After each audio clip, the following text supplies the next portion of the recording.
Ya, kita lanjutkan dengan tanya jawab. Barangkali ada pertanyaan lisan, silakan. Kalau tidak ada tertulis ini. Ini ada dua pertanyaan saling berdekatan. Katanya bagaimana cara menggabungkan antara lemah lembut dan nahi mungkar ketika berdakwah. Yani seorang muslim itu punya kewajiban untuk lemah lembut saat berdakwah. Nah, bagaimana caranya? Caranya tidak sulit, mudah sekali.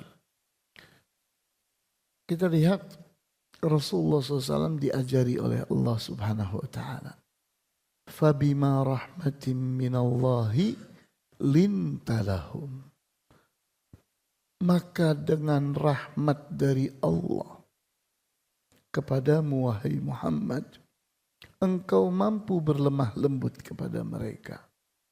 Jadi kemampuan kita berlemah lembut kepada muslimin itu adalah bukti adanya rahmat Allah kepada kita. Tapi di saat sebaliknya, kalau seseorang itu tidak mendapatkan rahmat dari Allah, maka dia akan menjadi orang yang kaku dan keras. Itu bukti bahwa dia tidak mendapatkan rahmat dari Allah. Sehingga ayat ini kalau kita lanjutkan, walau kunta fawwan, kalau engkau adalah orang yang kaku, ghalidhul qalbi, keras jiwamu, sudah tidak mampu lagi lemah lembut, lam faddu min haulik, maka orang-orang Islam itu akan hengkang, menjauh darimu, meninggalkanmu. Jadi kita lihat ini keberhasilan Rasulullah SAW berdakwah itu karena kelemah lembutan beliau. Orang itu kalau sudah masuk Islam, kita harus lemah lembut kepada mereka. Walaupun mereka berbuat dosa, walaupun mereka itu berbuat sesuatu yang kita ingkari. Bagaimana caranya? Caranya bedakan antara orang dengan perbuatan.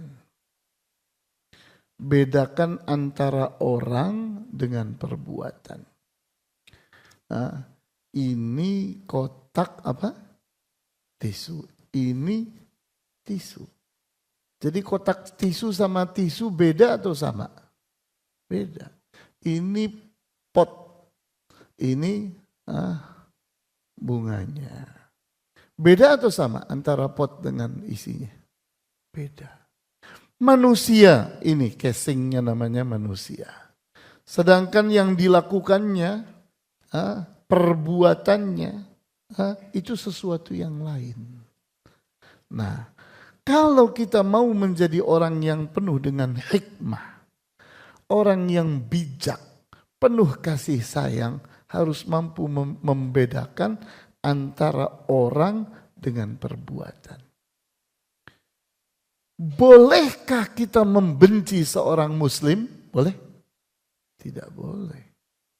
Tidak boleh. Kenapa? Karena di dalam diri seorang muslim ada apa? Ada la ilaha illallah. Selagi dia itu masih muslim, berarti selama itu pula di dalam jiwanya masih ada la ilaha illallah yang wajib kita agungkan, yang wajib kita muliakan.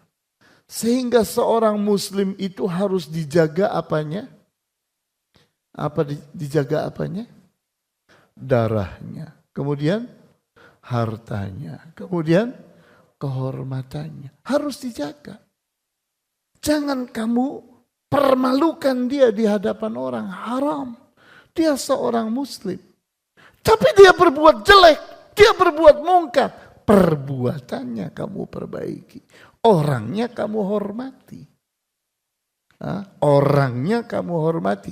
perbuatannya. Kita harus rubah. Caranya kita lemah lembut. Kawan, kamu kan tahu kan, ini kan jelas sesuatu yang diharamkan oleh Allah. Sesuatu yang dibenci oleh Allah. Kamu mau enggak dicintai oleh Allah? Tidak dibenci oleh Allah. Ya mau dong. Jangan lakukan ini dong. Kita berlemah lembut. Nah, kemudian terutama ketika berdakwah kepada anggota keluarga, karena anggota keluarga saya yang masih mendengarkan musik, salah satunya adalah ibu saya. Suka senam yang menggunakan musik. Ya, orang Indonesia sama rokok sama musik itu dianggapnya kayak kerupuk sama sambal. Nah, orang Indonesia sulit dipisahkan dari kerupuk, ya atau tidak? Orang Indonesia sulit dipisahkan dari sambal. Begitu pula orang Indonesia disuruh dipisahkan dari rokok. Orang Indonesia suruh dipisahkan dari musik. Kayak memisahkan orang Indonesia dari kerupuk dan sambal. Ya, ternyata pertanyaan yang berikutnya ini mirip-mirip saja. Katanya jika ada seorang yang belum mengaji atau masih awam mendengarkan musik atau lagu, bagaimana cara bernahi mungkar, Ustaz? Apakah kita harus memakluminya dan mendakwahkan dari akidahnya dahulu? Ya, kita tahu bahwa musik dan rokok itu dianggap perkara sepele oleh orang Indonesia. Seperti orang Arab di zaman Rasulullah SAW terhadap arak. Arak itu, khamr itu kesukaan mereka. Sehingga Aisyah radhiyallahu anha menyebutkan, kalaulah Rasulullah SAW melarang arak pada saat mereka masih di Mekah, maka Islam akan ditinggalkan oleh mereka. Tapi setelah mereka berhijrah ke Madinah, iman mereka telah kuat, turunlah ayat yang mengharamkan arak. Maka ditumpahkannya arak-arak di depan rumah-rumah mereka. Bayangkan. Itu sampai di mana-mana becek air arak. Karena memang suka sekali mereka itu kepada arak. Nah, jadi tidak mudah untuk meninggalkan sesuatu yang disukai.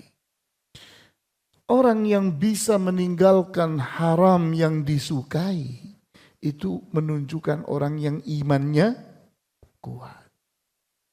Maka pelajarannya harus dimulai dari iman. Kuatkan iman. Ajak dia ngaji, ayo ngaji sampai imannya betul-betul kuat. Kalau sudah kuat, kerupuk doang, sambal doang, nggak ada apa-apanya. Dia mampu meninggalkan. Tapi di saat imannya lemah, sulit meninggalkan musik dan rokok, ya atau tidak. Kemudian di kampung saya mendapati seorang ustadz yang buruk bacaan Al-Qur'annya. Saya sudah memberikan arahan tapi dia menolak. Saya harus bagaimana, Ustadz? Ini namanya membaca Al-Qur'an itu seringkali bawaan kecil. Bukan bawaan orok, bukan. Bawaan semenjak kecil. Ini contoh. Seseorang kalau berdiri dari ruku mengucapkan Sami Allahu liman hamidar, kita perbaiki setengah mati. Ya atau tidak?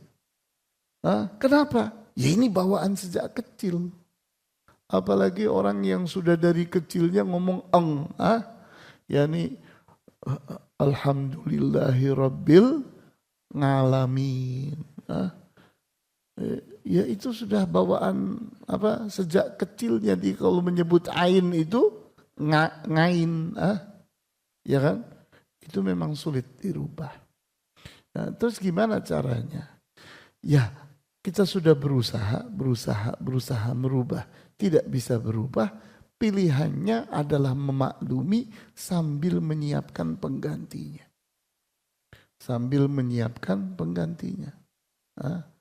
Kita yakni perkuat masjid itu supaya bisa mendatangkan imam yang bagus bacaannya. Ya kan? Karena semua orang tahu bahwa imam ini bacaannya jelek. Bacaannya menyalahi tajwid. Tapi dipertahankan karena belum ada penggantinya. Nah, maka kita terus berusaha meramaikan, memakmurkan masjid itu supaya bisa mendatangkan imam yang mampu membaca Al-Quran dengan bacaan yang sesuai dengan tajwid. Itqan, betul-betul dia tilawahnya itu enak didengar. Seperti itu. Silakan, ada pertanyaan? Ya, silakan. Mana mikrofon biar kawan-kawan bisa mendengar?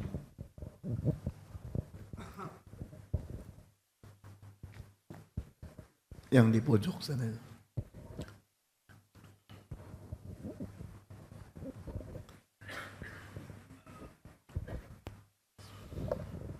Assalamualaikum warahmatullahi wabarakatuh. Assalamualaikum. Ustadz, bagaimana dengan dakwah di negara-negara kafir? Sedangkan dakwah tersebut macet, mampet. Apakah bencana itu bakal turun juga Ustadz? Sedangkan kita lihat sekarang kok kelihatannya aman-aman aja ya Ustadz ya? Kelihatannya. Iya. Mohon tanggapannya Ustadz. Assalamualaikum warahmatullahi wabarakatuh. Kita kalau melihat orang kafir itu pakai jas, pakai dasi, cakep banget ya. Iya. Iya, karena mereka itu menghiasi diri. Itu semua kepalsuan. Orang kafir itu pasti tidak bahagia. Orang kafir itu barangkali hidupnya itu harus menggunakan pel untuk tidur. Sulit tidur. Sulit untuk tenang jiwanya. Sulit. Itu pastikan itu. Adapun tampilan-tampilan jangan tertipu kita. Dan ingat bahwa dakwah di negara kafir itu luar biasa merebak. Antum jangan heran kalau di Itali hampir setengahnya orang Islam sekarang ini. Antum yakni melihat Inggris itu sudah hampir 20%-nya umat Islam. Sampai wali kota orang Islam. Amerika sekarang sudah mulai. Ada sebuah kota kemarin namanya Hamsburg, sulit bacanya. Sulit saya menghafalkannya. Itu wali kotanya orang Islam. Jadi sekarang ini dakwah ini sedang merebak. Antum tahu mendakwahi orang barat itu tidak sesulit mendakwahi bangsa lainnya. Kenapa? Orang barat tuh biasa pakai pikiran, biasa pakai logika. Jadi begitu Al-Quran itu diterjemahkan ke bahasa mereka, dibagikan, itu langsung ribuan orang masuk Islam. Karena mereka demen membaca, suka membaca. Sehingga jangan heran dengan sekedar membagikan Al-Quran yang sudah diterjemahkan ke dalam bahasa mereka, ternyata dakwah yang ampuh terjadi. Sekarang antum boleh lihat di Belanda, di Jerman, di Swedia, di berbagai negara Eropa itu orang masuk Islam luar biasa, sangat banyak seperti itu. Jadi jangan cemas, dan jangan tertipu oleh tampilan, bohong. Tampilan mereka itu menipu kita. Seperti itu. Wallahu a'lam. Silakan. Ada lagi yang lain? Ya. Ya. Mikrofon. Tengah. Iya. Bismillah. Bagaimana Ustaz kita menanggulangi misalnya antara suami istri Ustaz yang berbeda pandangan untuk kita berbeda pandangan mengenai mendidik anak. Yang satu sebagai istri dia ingin egonya yang dipakai gitu, tidak dipergunakan ilmu agamanya gitu, jadi menuruti kehendak hatinya saja gitu. Nah sedangkan sebagai suami dia mengikuti apa yang dia dapat dari belajarnya itu ya kan, supaya anaknya itu nanti istilahnya sesuai dengan apa yang diharapkan. Padahal sama-sama mengharapkan sesuatu yang sama, tujuannya sama, tapi berbeda sikap gitu. Gitu Ustaz. Assalamualaikum. Ya, assalamualaikum. Kita tahu bahwa antara lelaki dengan perempuan ada perbedaan yang sulit untuk bisa disamakan. Apa itu? Cara berpikir. Perempuan itu cara berpikirnya emosional, yakni menggunakan perasaan, menggunakan emosi. Sedangkan lelaki itu cara berpikirnya rasional, logika, rasio. Sehingga yakni cara berbicara seorang perempuan itu mengarah kepada hal-hal yang bersifat sosial. Apa kata orang? Nanti gimana kita tidak sama dengan umum? Yani pertimbangannya itu pertimbangan sosial. Sedangkan kalau laki-laki berpikirnya yang penting ini benar. Tidak peduli kita kepada orang lain. Itu berpikirnya lelaki, rasional. Nah, terus bagaimana? Cari titik temunya. Karena dua-duanya bermanfaat. Berpikir emosional itu penting. Berpikir rasional itu penting. Kalau orang itu berpikirnya hanya rasional semata-mata, bisa jadi orang kejam. Ya atau tidak? Kaku dia. Tidak peduli kepada orang. Tidak membaca perasaan orang. Tapi kalau yang seseorang hanya menggunakan perasaan saja, maka akan jadi orang rendahan. Tidak punya wibawa. Ya atau tidak? Kerjaannya ikut-ikutan. Membenarkan apapun yang ada pada orang lain. Ya. Nah, maka temukan titik temunya. Bagaimana kita itu bisa melakukan kebenaran, kebaikan dan manfaat, tidak menyinggung perasaan orang. Kita masih tetap saling menghormati. Ya, ini pertimbangkan hal yang demikian. Sehingga suami istri itu harus saling bermusyawarah. Jangan salah satunya jadi otoriter. Jangan jadi diktator. Biasakan bermusyawarah. Dan jangan pernah ribut di depan anak. Kalau kita ingin jadi pendidik yang sukses, suami istri itu tidak boleh ribut di depan anak. Kalau mau ribut, masuk ke kamar kunci. Berantemlah di dalam kamar. Tapi kalau sudah keluar dari kamar berdamailah. Yani suami harus mendukung sikap istri dan seorang istri harus mendukung sikap suami. Itu saling mendukung di hadapan anak. Itu yang akan membuat pendidikan kita kuat. Tapi di saat kita ini sering berbeda dan itu ditonton oleh anak, maka kewibawaan ayah jatuh, kewibawaan ibu jatuh, dua-duanya jatuh. Tidak ada yang menang. Itu tidak. Maka bermusyawarahlah. Jadikan kamar itu adalah tempat bermusyawarah dan tempat bertanding. Kalau mau berantem, berantem silahkan. Tapi tempatnya ada, yaitu di mana? Ring kita itu, ringnya suami istri untuk berantem di mana? Kamar kunci, pat. Kalau keluar sudah damai, sudah selesai. Bisa nggak gitu? Ya.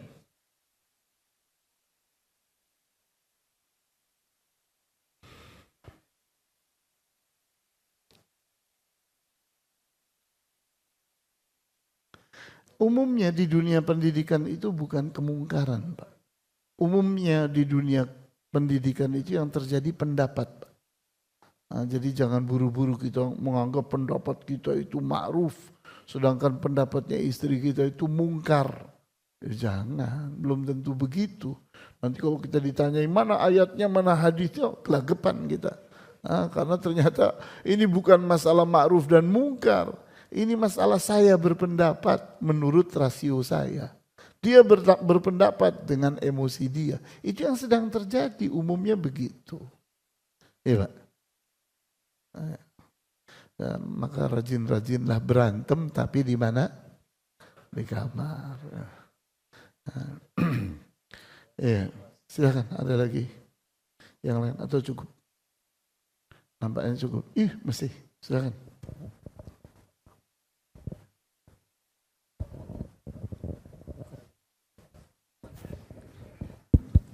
Assalamualaikum warahmatullahi wabarakatuh. Assalamualaikum warahmatullahi wabarakatuh. Ya, izin bertanya Ustadz. Jadi sekarang kan ya sudah masuk ke zaman sosmed ya Ustadz ya. Di sosmed banyak syubhat-syubhat. Nah, kadang apabila kita melihat hal seperti itu, kita ingin menasihati atau ingin mencoba membenarkan gitu ya Ustadz ya di sosmed. Jadi terkadang walaupun niat kita baik ingin menasihati atau ingin bernahi munkar, tapi kadang susah diterima dan akhirnya malah berujung pada debat kusir gitu di sosmed. Nah, hal seperti itu apakah lebih baik dihindari saja atau bagaimana ya Ustadz ya? Terima kasih. Jazakallahu khair. Ya, sebenarnya gini, kita ini saat berada di sosmed, jangan terlalu peduli kepada debat kusir. Kita ini rajin-rajin membuat tulisan. Begitu ada tanggapan masih wajar kita tanggapi. Tapi kalau kita lihat sudah tidak wajar, jangan dijawabi. Karena nanti kita akan diseret-seret ke kesolokan nanti. Gak ada gunanya, gak ada gunanya. Malah saya ini tidak pernah menanggapi omongan-omongan orang karena sering itu orang yang memberikan tanggapan kepada kita itu ternyata maunya main-main. Dia iseng aja. Ngomong tapi nggak berpikir, ngomong tapi tidak ilmiah. Itu kalau kita tanggapi, akhirnya bukan nyampe ke tujuan, nyampe ke solokan kita. Jadi hindari aja sudah. Tapi kalau antum yakin bahwa ini bisa dibantah, bantah. Habis itu masih ngomong lagi, kita lihat sudah tidak ilmiah, tinggalkan. Yang penting misi kita udah nyampe.